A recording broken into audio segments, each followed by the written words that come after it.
many of the men and women that we have given the honor and privilege of serving the continent have chosen to serve themselves rather than to serve the continent. And the population has also allowed itself to be manipulated for short-term gains.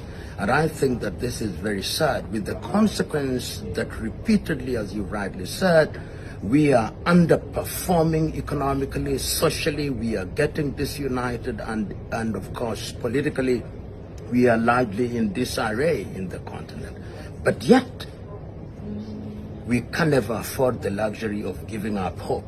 We must not judge ourselves too harshly. The oldest sub-Saharan African country to regain our independence was Ghana, which will be 67 years on the 6th day of March this year. And that is a short period when you are looking at the life of a nation. We have problems, but we can resolve them. But we must purpose to resolve them in order to cut the vicious circle of underperformance which arrests our beloved continent. All right, so there's one thing that I've noticed, that when there's someone in power, the opposition keep saying good things, they profess solutions, but when the power changes hand, we go back to factory mode, doing the same thing. What should we be doing that young African politicians, when they eventually annest power from the older folks, wouldn't repeat the mistakes that we see today? You know, my good friend Nana Kobinan Kestia, the fifth, who is a professor of political science and a traditional ruler here in Ghana, has written a book, Culture and Governance in Development, the Ghanaian Paradigm.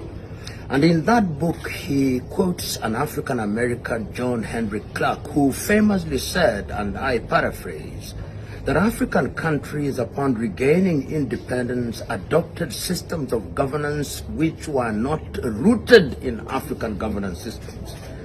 These alien systems, where we have political parties, where we have opposition, where we have institutions which we inherited, the time is now to re-examine them.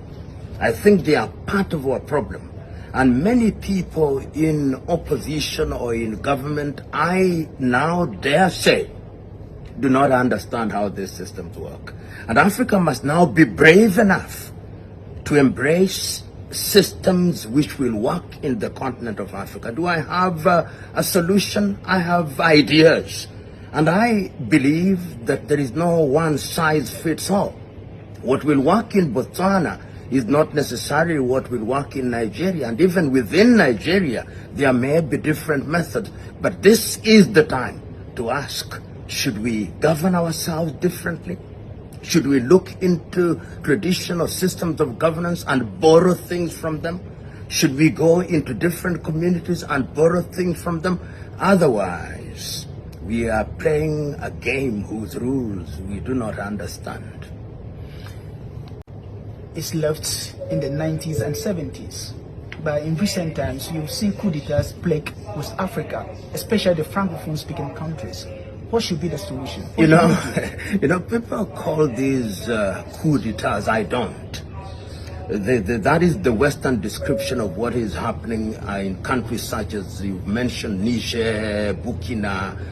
But we must remind ourselves that one of the most vicious colonizers was France, and still remains France.